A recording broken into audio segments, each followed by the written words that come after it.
minha palestra hoje versará a respeito de um tema muito em moda, que é o tratamento endoscópico da acalásia, a miotomia endoscópica, é mundialmente conhecida como POEM, e a minha experiência em Recife, onde eu já tenho 82 casos realizados com sucesso. Esses pacientes com acalásia, principalmente os pacientes com chagas, muitas vezes estão em estado tão crítico que são escanteados pela cirurgia geral. O pessoal não quer operar devido ao risco cirúrgico. E qual que é a mensagem principal que o senhor pretende passar na palestra para os médicos aqui presentes? É que o POEM é uma cirurgia endoscópica que veio para ficar.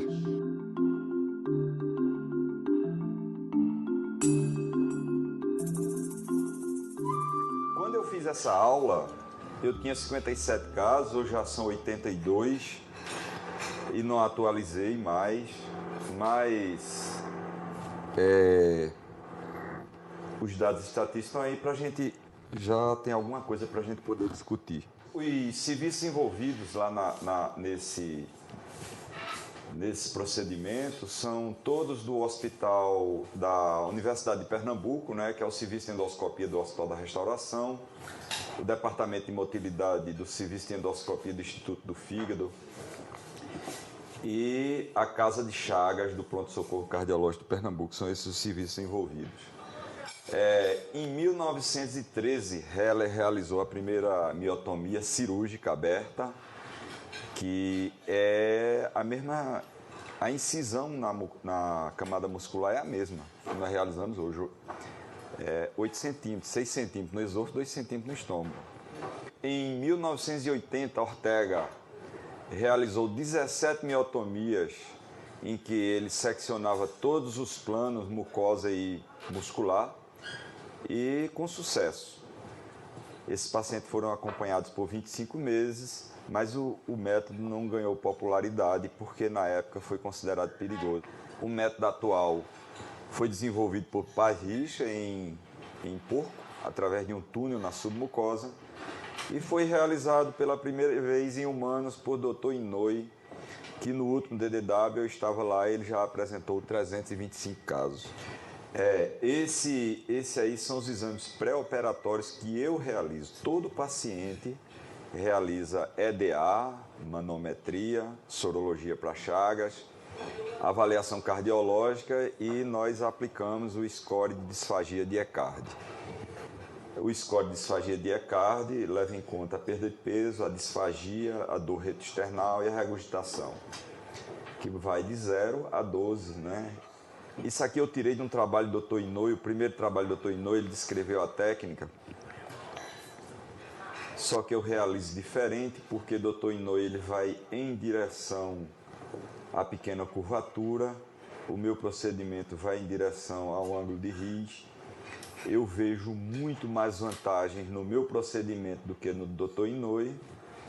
A gente pode discutir isso depois, mas ficou aí só como para vocês verem como é uma confecção de túnel na submucosa. Esse túnel vai até 2 centímetros no estômago. A divisão e secção da musculatura circular, a miotomia completa, né? E o fechamento da mucosa com clipe. Isso é a posição do paciente. Eu não intubo o paciente, intubei os primeiros, acho que os primeiros 20 casos eu intubei, depois eu deixei de fazer, achei que era desnecessário. O cap que eu uso é esse cap aqui, com 2 bandas elásticas fixando o cap. Eu acho que esse cap cônico tem a grande vantagem de ele mesmo fazer boa parte do serviço do endoscopista, né, que é a dissecção na submucosa. E eu vou passar um vídeo para vocês aí de como é meu procedimento. É na parede lateral esquerda do esôfago. Vocês vejam que é um paciente com esfíncter muito hipertônico. E esse vídeo ganhou o primeiro lugar na última SBAD. Foi o melhor vídeo da SBAD. Eu nem esperava, mas o esfíncter é difícil de transpor.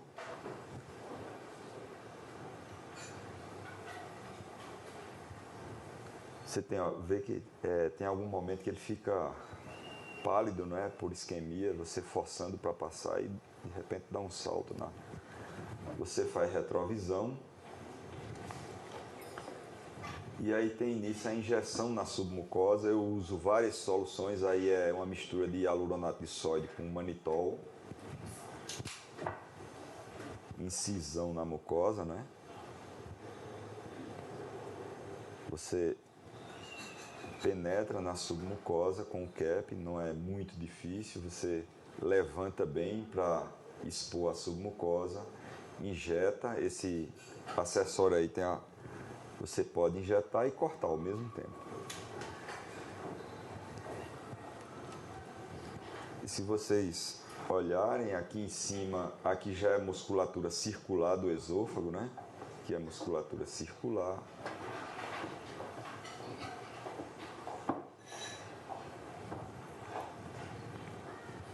E aí, quando começam a aparecer vasos mais calibrosos, é porque você já está no estômago. Aqui já tem um deles, ele denuncia a câmara gástrica. Em cima, os vasos empaliçados pela visão da submucosa.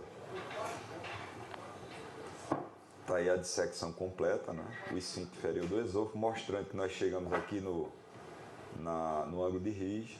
E tem início a miotomia. Você corta só musculatura circular.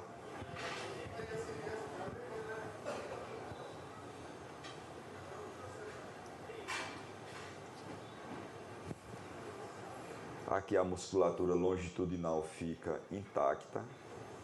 Aqui a miotomia da musculatura circular.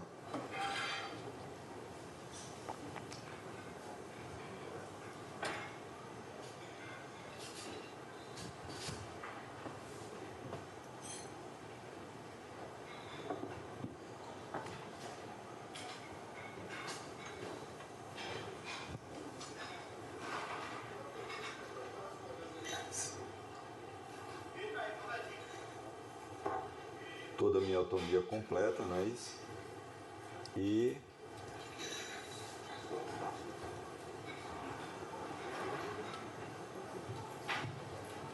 aquele esfíncter que você tinha dificuldade de passar, agora está bem aberto, a ponto de você conseguir fazer uma retrovisão com cap, que é difícil de fazer uma retrovisão dentro do esôfago com um cap.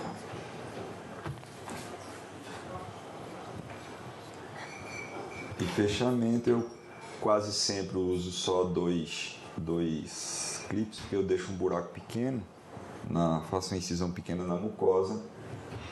Isso aqui é exatamente o esofograma dessa paciente, antes e depois, 3 meses após. Esse esofograma aqui é de um paciente, eu acho que foi o primeiro paciente pós-Heller. Vocês veem que ele tem um repuxo aqui. Isso acontece na funduplicatura, quando os vasos curtos do fundo gástrico puxam o esôfago para a esquerda, fica aquela saculação para a direita. E aqui após a miotomia, o primeiro caso foi em 8/8 de 2011, a proporção masculina e feminina, a idade média foi de 52 anos, o tempo de sintoma em média foi 6,82 anos. Nesse caso nós tínhamos 11 pacientes grau 1, 30 pacientes grau 2, 14 pacientes grau 3 e 2 pacientes grau 4.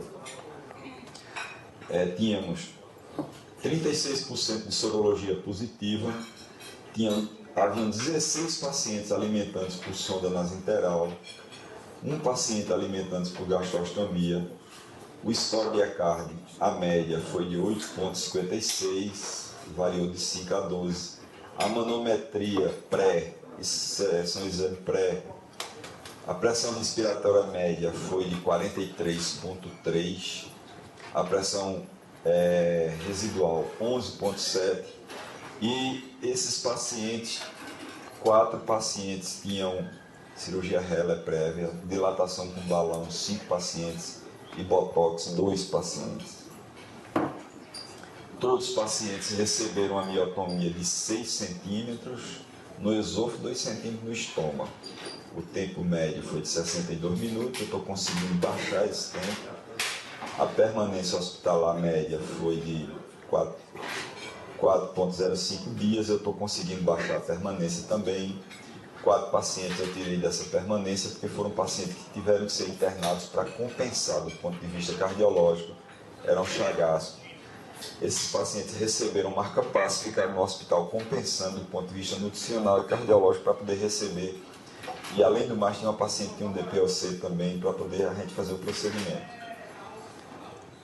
A taxa de sucesso, eu considerei como taxa de sucesso é o que a Organização Mundial de Saúde manda, é um ECARD inferior a 3. O ECARD superior a 3 eu considerei como insucesso. Eu tive uma taxa de sucesso de 87,72, insucesso 7 pacientes, 12,28 que foram pacientes que permaneceram com ECARD superior a 3. Nesses 7 pacientes, 2 pacientes eu já havia feito a miotomia bilateral, tem outro paciente que eu já fiz.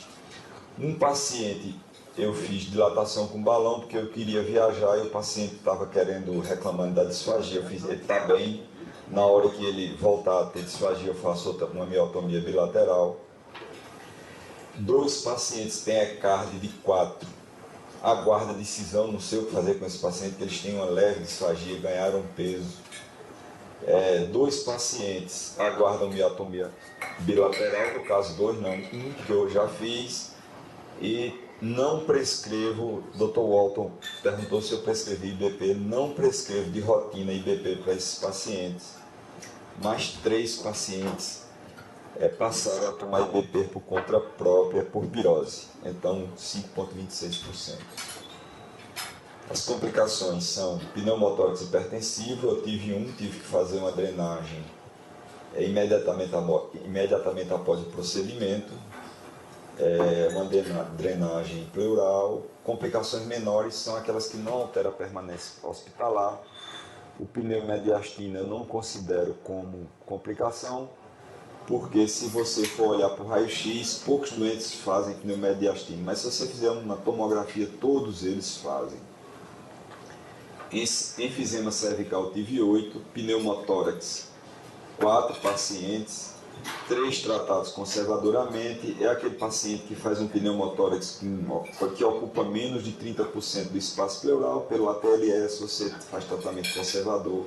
Como esse paciente aqui desenvolveu dispneia súbita, desses 4, 3 foram tratados conservadoramente e 1 drenagem pleural. Pneumoperitônio em 2 pacientes. Um recebeu uma punção aspirativa e o outro foi tratado conservadoramente. Resultados após 3 meses. Nessa época eu só tinha feito o controle em 43 pacientes, que é 75,44% da amostra. Nenhum paciente apresentou esofagite endoscópica, apesar de 3 pacientes estarem com pirose. O ECARD caiu de 8,6 para 1,4. A manometria, a pressão residual, a pressão respiratória média caiu de 35,7 para 17,0. A pressão residual de 9,2 para 4,4. E OM na época da aula, na época que eu preparei essa aula, acho que foi em julho do ano passado, já haviam 17 pacientes com mais de 1 ano. Eu tenho paciente já com 3 anos de miotomia, né? Fazendo 3 anos, e os pacientes permanecem com ECARD mantido, aquele que é apresentado. A miotomia tem isso, quando o doente, você introduz a alimentação do paciente, o paciente diz se sentiu ou não alívio da disfagia.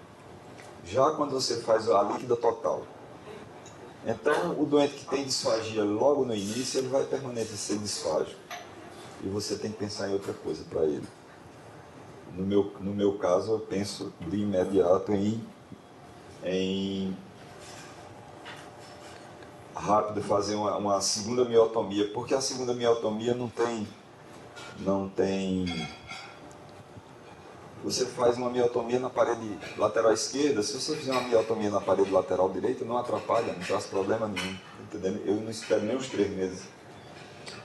E a conclusão é que a miotomia endoscópica é o NOTES com potencial para tornar-se tratamento padrão das alterações motoras do esôfago. Quando eu digo alterações motoras, é porque eu já estou fazendo miotomia para estenose, estou fazendo miotomia para espasmo difuso e estou fazendo para hipertonia do esfíncter superior do esôfago em paciente idoso que tem dificuldade de deglutir devido ao espasmo do esfíncter superior do crico faríngeo. Então, tem gente fazendo para esôfago quebranose. Eu conversei com o pessoal que faz motilidade, diz que tratamento de quebranose é tratamento clínico. Muito obrigado aí para responder as perguntas de vocês.